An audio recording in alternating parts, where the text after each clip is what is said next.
ఇది రణపాల మొక్క అండి. ఇది రణపాల. ఇది కిడ్నీలో రాళ్ళు ఉన్న వాళ్ళకి, గ్యాస్ సమస్యలు ఉన్న వాళ్ళకి బాగా పనిచేస్తుందంటండి. ఇది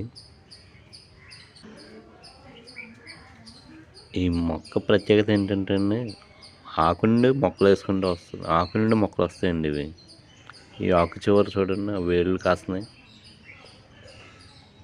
ఆకు నుండే మొక్కలు వస్తాయండి. దీని ప్రత్యేకత ఇదేనండి. దీని విత్తనాలు అంటే ఏముండవు. ఆకుని ఇలా భూమిలో వేస్తే వేర్లు వచ్చి అయ్యే మొక్కలు వచ్చేస్తాయండి. కొమ్మ తీసి పాతిన మొక్కలు వస్తాయండి. మా ఇంట్లో ఇలా చాలా చోట్ల వేసామండి మొక్కలు. గ్యాస్ సమస్య ఉన్న వారికి కూడా బాగా పనిచేస్తుందంటండి.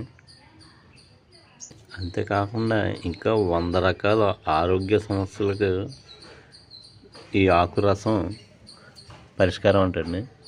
పరగడుపున తింటే కిడ్నీలో రాళ్ళు పోతాయి, గ్యాస్ సమస్య ఉన్నా పోతుంది అంటండి.